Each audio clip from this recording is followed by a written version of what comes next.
اللهم صل على محمد وعلى آل محمد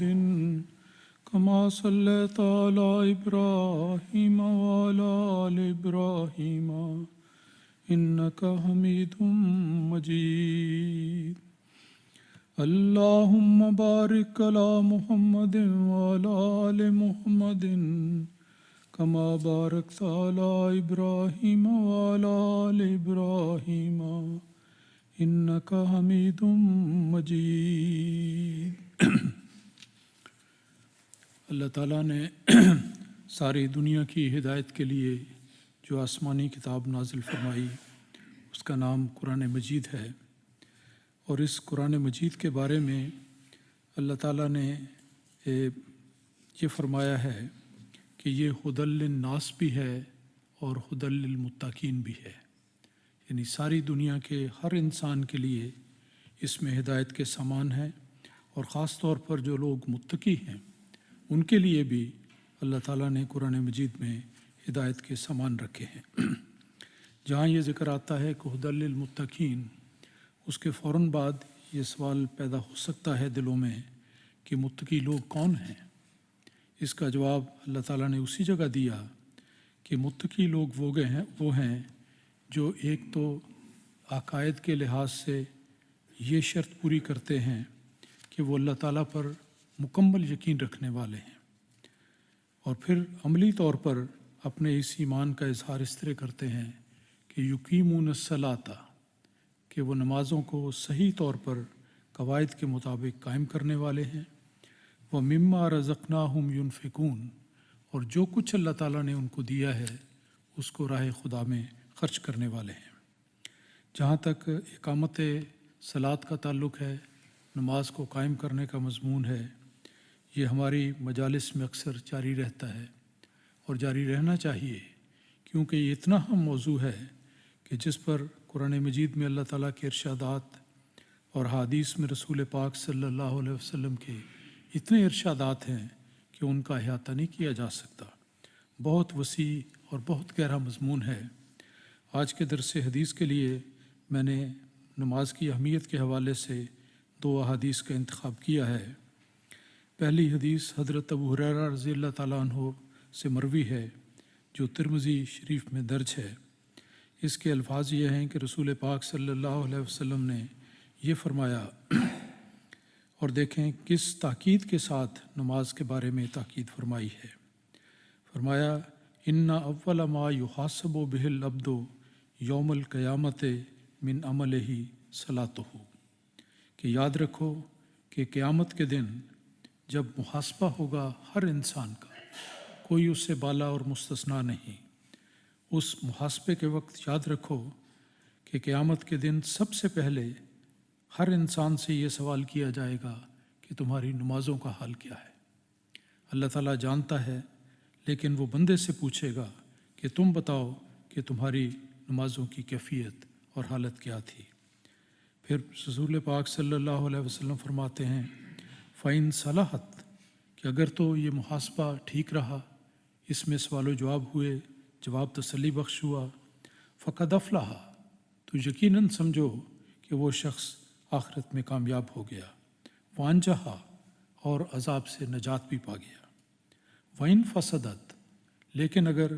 یہ محاسبہ ٹھیک نہ ہوا، فَقَدْ خَابَ، تو وہ ناکام ہو گیا، وَخَسِرَ،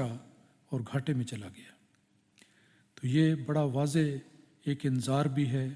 ایک اطلاع بھی ہے، ایک ایسی نصیحت ہے جو دلوں کو ہلانے والی ہے، اور ہر روز انسان کو اپنا محاسبہ کرنا چاہیے کہ کیا وہ قیامت کے دن اس جواب دہی کے لیے تیار ہے۔ قیامت کے موقع پر اگر کسی کو خیال ہو کہ میں یہ کہہ دوں گا اور وہ کہہ دوں گا، یہ بات ممکن نہیں۔ جو حقیقت ہے وہ بیان ہوگی، اور جو حقیقت ہے اس کے حساب سے انسان کا حساب مواخذہ کیا جائے گا۔ ایک دوسری حدیث میں نبی اکرم صلی اللہ علیہ وسلم نے فرمایا، اور یہ الفاظ ہمیشہ یاد رکھنے کے قابل ہیں، آپ نے فرمایا حاسبو قبل ان تحاسبو، کہ جب قیامت کے دن ایک آخری مواخذہ تو تمہارا ہونا ہے، ایک حساب ہونا ہے، لیکن تم کوشش کرو کہ دنیا میں بھی خود ذاتی طور پر اپنا محاسبہ کرتے رہو، قبل اس کے کہ وہ آخری محاسبہ ہو دنیا میں اپنا محاسبہ کرتے رہو۔ اسی پہلی حدیث کے تسلسل میں فرمایا کہ جب محاسبہ ہوگا فَإِنْ تَقَسَا، اس میں ایک پیغام ہے جو ہمیشہ یاد رکھنے کے لائق ہے۔ فرمایا فَإِنْ تُقِسَا مِنْ فَرِیضَتِهِ شَیْءٌ، کہ اگر اس کے فرائض میں کوئی چیز کی کمی ہوئی اور نقص واقع نظر آیا، قال الرب عز وجل، تو اللہ عز وجل فرماتا ہے کہ فرشتوں کو وہ ہدایت کرے گا کہ انظروا، کہ تم دیکھو، حل لعبدی من تطوع، کہ کیا میرے بندے کے اعمال میں کوئی نفلی نیکی بھی ہے، کوئی اس نے نفل بھی ادا کیے ہیں۔ فیکمل بہا من تقص من الفریضۃ، تو اگر اس کے فرائض میں کچھ کمی ہوگی تو اس کے نوافل سے اس کمی کو پورا کر لیا جائے۔ اللہ تعالیٰ بخشنا چاہتا ہے، لیکن بندے کو فرائض بھی ادا کرنے چاہیے، اور فرائض کی جو امکانی طور پر غلطی ہو سکتی ہے یا کوتاہی ہو سکتی ہے، اس کو دور کرنے کا طریقہ اس حدیث میں بیان کیا گیا کہ انسان کو نفلی عبادات کی طرف توجہ کرنی چاہیے، نفل بھی ادا کرنے چاہیے، تاکہ نفلوں کے ذریعے اگر فرائض کی کچھ کمی ہے تو وہ پوری ہو جائے۔ نفلوں کے ذکر میں پھر فرمایا ثم تکون سائرہ اعمالہ علی ھذا، پھر اس کے بعد باقی اعمال کے بارے میں بھی اسی طرح ایک ایک کر کے معاملہ کیا جائے گا۔ جہاں تک فرائض کے علاوہ نوافل ادا کرنے کی بات ہے، اس سلسلے میں یاد رکھنا چاہیے کہ رسول پاک صلی اللہ علیہ وسلم کی احادیث میں بڑی وضاحت سے یہ نصیحت آتی ہے کہ فرائض کے بعد نوافل اللہ تعالیٰ کو، ہر بندے کو گھر میں ادا کرنے چاہیے۔ علیحدگی میں نوافل کی ادائیگی کو بہت پسند کیا گیا ہے۔ مجلس میں آ کر نوافل ادا کیے جائیں، ہو سکتا ہے کوئی خیالات اس قسم کے ہوں کہ جی یہ آدمی بڑا نیک ہے، یہ بڑی عبادت گزار ہے، تو نوافل تو ایسا ہے جو اللہ تعالیٰ کے قرب کو پانے کا ذریعہ ہے، فرائض کی کمی کو دور کرنے کا ذریعہ ہے۔ تو انسان جب تنہائی میں اللہ تعالیٰ کے حضور حاضر ہوتا ہے تو وہ کیفیت اور وہ انداز اس کو نصیب ہوتا ہے جو واقعی اس کے دل میں ایک پاک اور نیک تبدیلی پیدا کرنے والا ہے۔ تو فرائض کے بارے میں بالعموم یہ طریق ہے کہ یہ گھر میں ادا کیے جائیں، تنہائی میں ادا کیے جائیں، باقی مسجد میں آ کر بعض نوافل مقرر ہیں وہ کیے جا سکتے ہیں، پڑھنے میں حرج کوئی نہیں ہے، لیکن سب سے افضل نوافل کی ادائیگی کے لیے جگہ انسان کا اپنا گھر ہے۔ دوسری حدیث بھی حضرت ابو ہریرہ رضی اللہ تعالیٰ عنہ کی مروی ہے، یہ بخاری شریف میں سے لی گئی ہے، اور اس میں ایک خوبصورت مثال نماز کی ادائیگی کے حوالے سے دی گئی ہے۔ رسول پاک صلی اللہ علیہ وسلم کا ایک بہت ہی حسین انداز نصیحت کا یہ تھا کہ آپ صحابہ کو مختلف مثالوں کے ذریعے باتیں سمجھایا کرتے تھے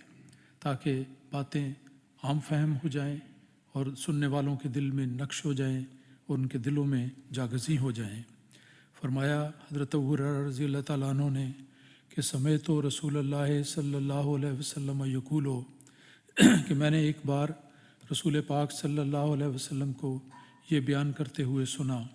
آپ فرما رہے تھے ارأیتم لو ان نہرن بباب احدکم، کہ تم دیکھو کہ اگر کسی شخص کے گھر کے سامنے، اس کے دروازے کے سامنے ایک نہر بہتی ہو پانی کی، یغتسل منہ کل یوم 5 مرات، اور اس پانی میں، اس نہر میں وہ ہر روز 5 بار غسل کرے، حل یبقی من درنہ شیء، تو کیا تم سمجھتے ہو کہ اس کے جسم پر کوئی گندگی باقی رہ جائے گی؟ یہ بھی نصیحت کرنے کا انداز تھا کہ بعض اوقات سوال بھی کیا کرتے تھے۔ ایک بات بیان کرنے کے بعد رسول پاک صلی اللہ علیہ وسلم صحابہ سے سوال پوچھتے تھے تاکہ وہ صحیح جواب دیں اور بات پوری طرح ذہن نشین ہو جائے۔ یہاں بھی آپ نے ایک مثال دینے کے بعد فرمایا کہ کیا تم سمجھتے ہو کہ 5 بار نہر میں غسل کرنے کے بعد پھر بھی انسان کے جسم پر گند باقی رہ جائے گا؟ قالو، صحابہ نے عرض کیا، لا یبقی من درنہ، کہ ہرگز ایسی صورت میں کبھی اس کے جسم پر کوئی گند نہیں رہے گا۔ قالا، اس پر رسول پاک صلی اللہ علیہ وسلم نے فرمایا، فذالک مثل الصلوات الخمس، یاد رکھو کہ یہ 5 نمازیں جو اللہ تعالیٰ نے فرض کے طور پر مقرر کی ہیں، ان کی مثال بالکل اسی طرح ہے۔ ہر نماز ایک مومن کے لیے غسل کا قائم مقام ہونی چاہیے کہ جیسے انسان غسل کرتا ہے، جسم پاک ہو جاتا ہے، اسی طرح نماز کی ادائیگی سے اس کا دل، اس کی روح، اس کا جسم، اس کے خیالات، ہر چیز پاک ہو جانے چاہیے۔ تو یہ نماز کی مثال دی ہے، اور فرمایا کہ اس کا نتیجہ کیا ہوتا ہے؟ یمح اللہ بہن الخطایا، کہ ان نمازوں کے ذریعے جو صحیح طور پر ادا کی جاتی ہیں، اللہ تعالیٰ اپنے مومن بندوں کی ہر چھوٹی بڑی خطا کو معاف کر دیتا ہے۔ تو رسول پاک صلی اللہ علیہ وسلم کا یہ دل نشین انداز نصیحت ہے۔ آپ نصیحت بھی فرماتے، مثالیں بھی دیتے، بعض اوقات صحابہ سے سوال و جواب بھی کرتے، اور بہت آسان مثالیں دے کر عام فہم طریق پر ان باتوں کو بیان فرمایا کرتے تھے۔ قرآن مجید میں بھی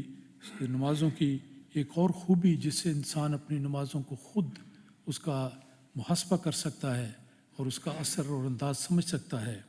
وہ یہ ہے کہ ان الصلاۃ تنہا عن الفحشاء والمنکر، کہ حقیقی نماز وہ ہے